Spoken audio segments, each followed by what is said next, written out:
우리 일상생활에서 가장 많이 찾아볼 수 있는 물질이 바로 제4류 위험물들입니다. 4류 위험물들은 인화성 액체로 석유류가 주를 이루고 있기 때문이죠. 휘발유, 경유, 등유, 아세톤 등 생활에서 흔히 접할 수 있는 만큼 화재 위험 또한 더 크다고 할 수 있겠습니다.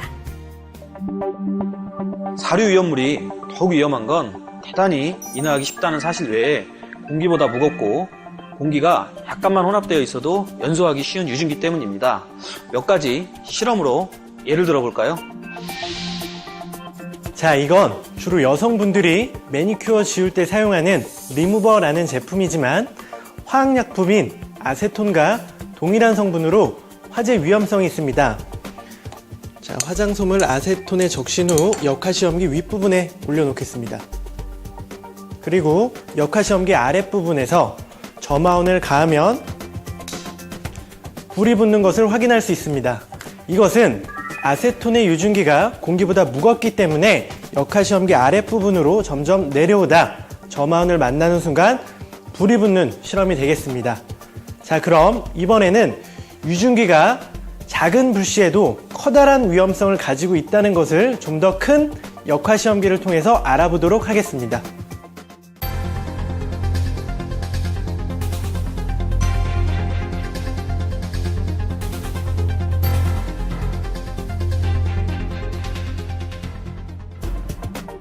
빈 비커입니다. 여기에 휘발유를 채웠다 다시 덜어내겠습니다. 이쪽 비커엔 아무것도 채우지 않았습니다. 그렇다면 공기만 채워져 있겠죠. 자, 그럼 두 비커에 점화원을 가해 보겠습니다.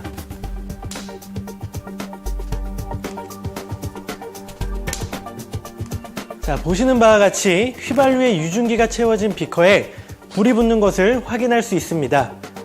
눈에 보이진 않지만 유증기의 위험성을 확인할 수 있는 실험이었습니다. 자, 유증기가 더욱 위험한 이유는 이렇게 밀폐된 공간에서는 작은 불티만으로도 큰 폭발을 이뤄낼 수 있기 때문입니다. 유증기가 가득 찬 공간, 바로 화약고인 셈입니다.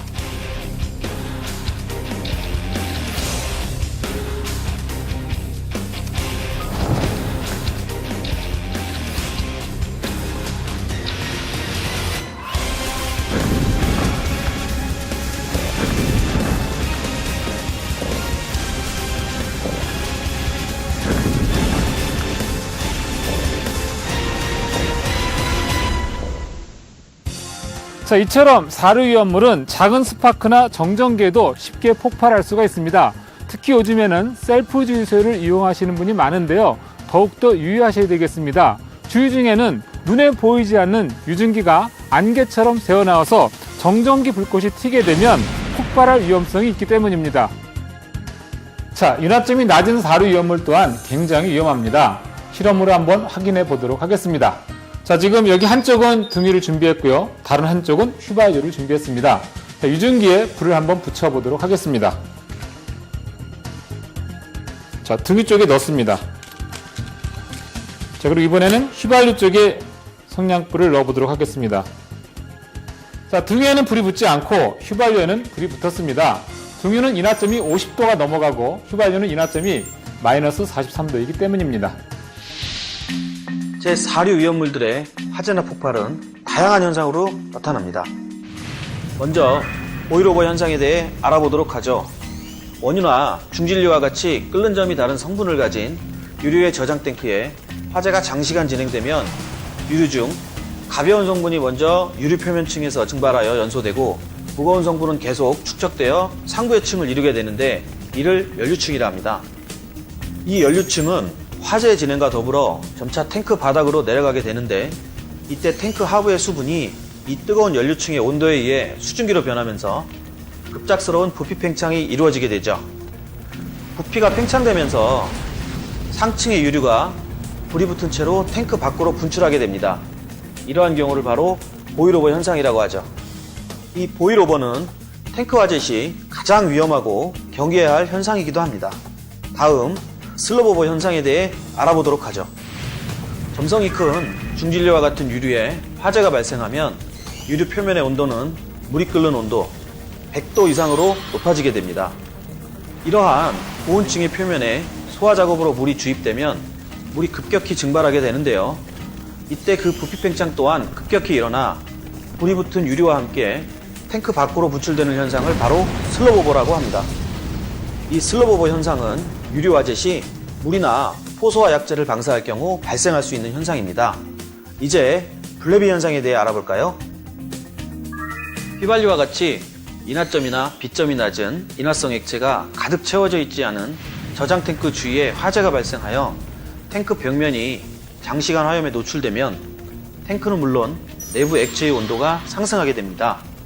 이때 액체가 차 있지 않은 탱크의 윗부분의 온도는 매우 상승하여 재질의 인장력이 약해지고 탱크는 내부 압력을 견디지 못하고 파열되지요.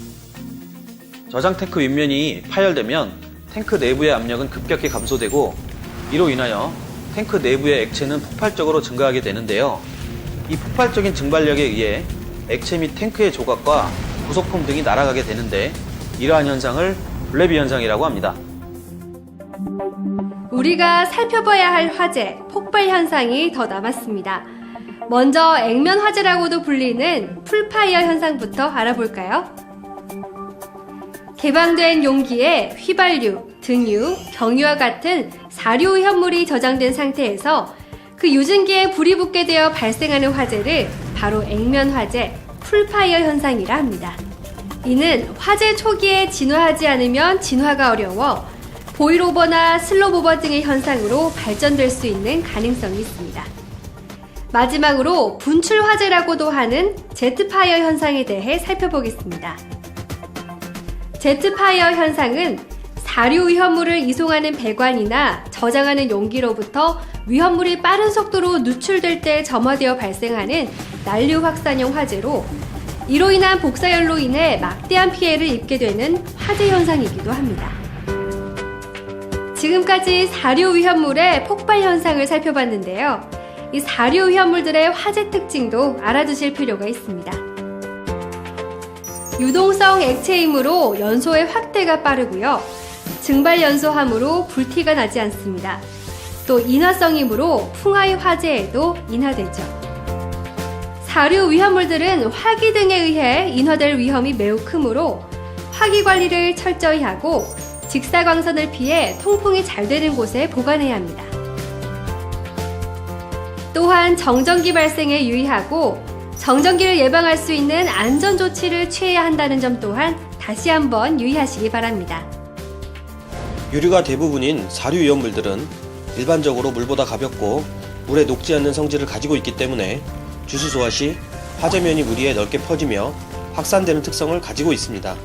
따라서 소량의 누설이나 작은 액면의 화재에는 분말 또는 이산화탄소 소화 약제 등을 이용한 질식 소화 방법이 적합하며 대량의 경우에는 호소화 약제에 의한 질식 소화가 효과적이라는 점을 기억해 두셔야 합니다.